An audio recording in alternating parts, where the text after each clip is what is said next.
Hi friends, ಎಲ್ರಿಗೂ ನಮಸ್ಕಾರ. ನಾನು ನಿಮ್ಮ ಗಿರಿಜಾ. ಇವತ್ತಿನ ರೆಸಿಪಿ ಬಂದು ತುಂಬ ಸುಲಭವಾದ ವಿಧಾನದಲ್ಲಿ ಮಟನ್ ಸಾಂಬಾರನ್ನ ಹೇಗೆ ಮಾಡೋದು ಅಂತ ನೋಡೋಣ. ನೀವು ಇನ್ನೂ ನಮ್ಮ ಚಾನಲ್ನ ಸಬ್ಸ್ಕ್ರೈಬ್ ಆಗಿಲ್ಲ ಅಂದರೆ ಸಬ್ಸ್ಕ್ರೈಬ್ ಮಾಡ್ಕೊಳ್ಳಿ, ಪಕ್ಕದಲ್ಲೇ ಇರೋವಂಥ ಬೆಲ್ ಐಕಾನ್ನ ಕ್ಲಿಕ್ ಮಾಡ್ಕೊಳ್ಳಿ. ಬನ್ನಿ ಮಟನ್ ಸಾರನ್ನ ಹೇಗೆ ಮಾಡೋದು ಅಂತ ತೋರಿಸ್ಕೊಡ್ತೀನಿ.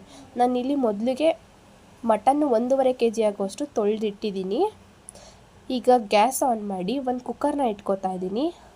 ಆ ಕುಕ್ಕರ್ಗೆ ಒಂದು ಸ್ವಲ್ಪ ಎಣ್ಣೆನ ಹಾಕ್ಕೊಳ್ಳೋಣ. ನೋಡ್ತಿರ್ಬೋದು ನೀವಿಲ್ಲಿ ಒಂಚೂರು ಎಣ್ಣೆ ಹಾಕಾದ್ಮೇಲೆ ಹಚ್ಚಿಟ್ಕೊಂಡಿರೋಂಥ ಒಂದು ಸ್ವಲ್ಪ ಈರುಳ್ಳಿ, ಆಮೇಲೆ 2 ಹಸಿಮೆಣ್ಸಿನ್ಕಾಯಿನ ಯೂಸ್ ಮಾಡ್ತಾಯಿದ್ದೀನಿ ನಾನಿಲ್ಲಿ. ಈಗ ಇದನ್ನು ಒಂದು ಸ್ವಲ್ಪ ಚೆನ್ನಾಗಿ ಬೇಯಿಸ್ಕೊಳ್ಳೋಣ. ಜಾಸ್ತಿ ಏನು ಬೇಡ, ಒಂದು ಸ್ವಲ್ಪ ಪಿಂಕ್ ಆದರೆ ಸಾಕು, ಅಷ್ಟು ಬೇಯಿಸ್ಕೋಬೇಕು.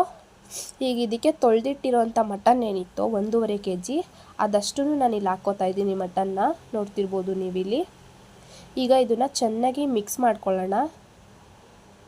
ನೋಡ್ತಿರ್ಬೋದು ನೀವಿಲ್ಲಿ. ಈಗ ಇದಕ್ಕೆ ಸ್ವಲ್ಪ ಉಪ್ಪನ್ನ ಸೇರಿಸಿ ಮತ್ತು ಅರ್ಧ ಟೇಬಲ್ ಸ್ಪೂನ್ ಆಗೋವಷ್ಟು ಅರಿಶಿನ ಪುಡಿನ ಸೇರಿಸ್ತಾ ಇದ್ದೀನಿ. ಈಗ ಇದನ್ನು ಅಷ್ಟೇ ಚೆನ್ನಾಗಿ ಮಿಕ್ಸ್ ಮಾಡಿಕೊಂಡು ಇದು ಬೇಯಕ್ಕೆ ಎಷ್ಟು ನೀರು ಬೇಕೋ ಅಷ್ಟು ನೀರನ್ನ ಹಾಕ್ಕೊಂಡು ಲಿಡ್ ಕ್ಲೋಸ್ ಮಾಡಿ ಒಂದು 4 ವಿಸಿಲ್ ಕೂಗಿಸ್ತಾ ಇದ್ದೀನಿ. ಮಟನ್ ಹೆಂಗಿರುತ್ತೋ ಅದ್ರ ಮೇಲೆ ಡಿಪೆಂಡ್ ಆಗುತ್ತೆ. ಏನಾದರೂ ಬಲ್ತಿತ್ತು ಅಂದರೆ ನೀವು ಒಂದು 6 ರಿಂದ 7 ವಿಸಿಲ್ ಕೂಗಿಸ್ಕೋಬೇಕಾಗತ್ತೆ.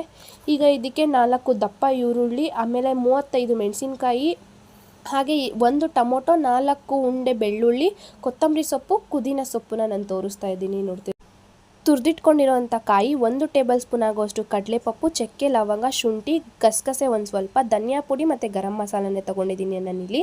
ಈಗ ಗ್ಯಾಸ್ನ ಆನ್ ಮಾಡಿ ಒಂದು ಕಡಾಯಿನ ಇಡ್ತಾ ಇದ್ದೀನಿ. ಈಗ ಆ ಕಡಾಯಿಗೆ ಒಂದು 3 ರಿಂದ 4 ಟೇಬಲ್ ಸ್ಪೂನ್ ಆಗೋಷ್ಟು ಎಣ್ಣೆನ ಹಾಕೋತಾ ಇದ್ದೀನಿ.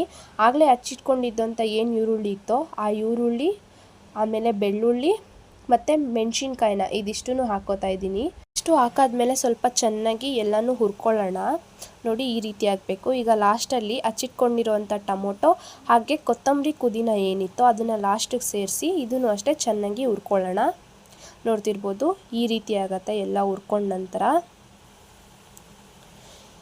ಈಗ ಒಂದು ಮಿಕ್ಸಿ ಜಾರ್ಗೆ ತುರಿದಿಟ್ಕೊಂಡಿರೋವಂಥ ಕಾಯಿ, ಹಾಗೆ ಕಡಲೆಪಪ್ಪು, ಚಕ್ಕೆ, ಲವಂಗ, ಶುಂಠಿ, ಗಸಗಸೆ, ಧನಿಯಾ ಪುಡಿ ಏನಿತ್ತೋ ಇದನ್ನೆಲ್ಲನೂ ಹಾಕ್ಕೊಂಡು ಚೆನ್ನಾಗಿ ಪೇಸ್ಟ್ ಮಾಡ್ಕೊಳ್ಳೋಣ, ರುಬ್ಕೊಂಡು.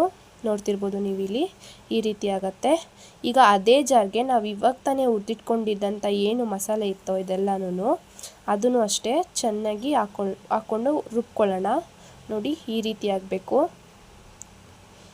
ಈಗ 2 ಮಸಾಲೆ ರುಬ್ಬಿದ್ದೇನಿತ್ತೋ ಅದೆರಡನ್ನೂ ಹಾಕಿ ಮಿಕ್ಸ್ ಮಾಡಿ, ನಿಮಗೆ ಸಾಂಬಾರು ಯಾವ ಕನ್ಸಿಸ್ಟೆನ್ಸಿನಲ್ಲಿ ಬೇಕೋ ಆ ಕನ್ಸಿಸ್ಟೆನ್ಸಿನ ನೋಡಿಕೊಂಡು ನೀರು ಹಾಕ್ಕೊಂಡು ಈಗ ನಾನು ಇದನ್ನು ಚೆನ್ನಾಗಿ ಮಿಕ್ಸ್ ಮಾಡ್ಕೋತಾ ಇದ್ದೀನಿ. ನೋಡ್ತಿರ್ಬೋದು ನೀವು ಈ ವಿಡಿಯೋನಲ್ಲಿ.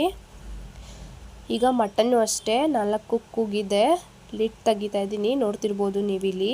ತುಂಬ ಅಂದರೆ ತುಂಬ ಚೆನ್ನಾಗಿ ಬೆಂದಿರುತ್ತೆ ಮಟನ್ನು. ಚಿಕ್ಕವರಿಂದ ಹಿಡಿದು ದೊಡ್ಡವ್ರ ತನಕ ಎಲ್ಲರೂ ತಿಂತಾರೆ. ಮನೇಲಿ ಒಂದು ಸತಿ ಟ್ರೈ ಮಾಡಿ ನೋಡಿ ಎಷ್ಟು ಚೆನ್ನಾಗಿ ಬೆಂದಿದೆ.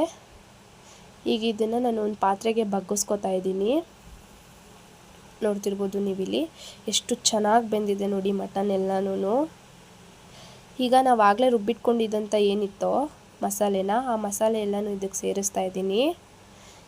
ಈಗ ಆ ಮಸಾಲೆನ ಮತ್ತೆ ಕುಕ್ಕರ್ಗೆ ಹಾಕಿ ಉಪ್ಪು ನೋಡ್ಕೊಂಡು ಹಾಕ್ಕೊಳ್ಳೋಂಗಿದ್ರೆ ಹಾಕ್ಕೊಳ್ಳಿ, ಕಮ್ಮಿ ಆಗಿದ್ದರೆ. ಇಲ್ಲ ಅಂತಂದರೆ ಮೊದಲೇ ಹಾಕಿರೋದೇ ಚೆನ್ನಾಗಿತ್ತು ಅಂತಂದರೆ ಅದೇ ಇರಲಿ. ನೋಡಿ, ಮತ್ತೆ 2 ಕೂಗಿಸಿದ್ದೀನಿ. ನಮ್ಮ ಸಾಂಬಾರು ರೆಡಿನೇ ಆಗಿದೆ. ಎಷ್ಟು ಚೆನ್ನಾಗಿದೆ, ಮನೆ ತುಂಬ ಸ್ಮೆಲ್ ಬರ್ತಿರತ್ತೆ, ಘಮ ಘಮ ಅಂತ. ನೋಡ್ತಿರ್ಬೋದು ನೀವಿಲ್ಲಿ ಎಷ್ಟು ಚೆನ್ನಾಗಿ ಬೆಂದಿದೆ. ಒಂದು ಸತಿ ಮನೇಲಿ ಟ್ರೈ ಮಾಡಿ ನನಗೆ ಕಮೆಂಟ್ ಮಾಡಿ. ಮಟನ್ ತಿನ್ನಲ್ಲ ಅನ್ನೋರು ತುಂಬ ಚೆನ್ನಾಗಿ ತಿಂತಾರೆ. ಇನ್ನೊಂದು ಸತಿ ಕೇಳ್ತಾರೆ ನಿಮಗೆ ಇನ್ನೊಂದು ಸತಿ ಮಾಡಿಕೊಡು ನನಗೆ ಅಂತ, ಅಷ್ಟು ಚೆನ್ನಾಗಿರುತ್ತೆ. ನೋಡ್ತಿರ್ಬೋದು ಪೀಸೆಲ್ಲನೂ ಅಷ್ಟೇ ಎಷ್ಟು ಚೆನ್ನಾಗಿ ಬೆಂದಿದೆ. ಸಾಂಬಾರೂ ಅಷ್ಟೇ, ಮುದ್ದೆಗಾಗಿರ್ಬೋದು, ಅನ್ನಕ್ಕಾಗಿರ್ಬೋದು ತುಂಬ ಅಂದರೆ ತುಂಬ ಚೆನ್ನಾಗಿರುತ್ತೆ. ನೋಡಿ, ನಮ್ಮ ಸಾಂಬಾರು ಚೆನ್ನಾಗಿ ರೆಡಿಯಾಗಿದೆ. ನೋಡ್ತಿರ್ಬೋದು ನೀವಿಲ್ಲಿ. ನೋಡಿ ಎಷ್ಟು ಚೆನ್ನಾಗಿ ಬೆಂದಿದೆ ಅಲ್ಲ. Thank you for watching.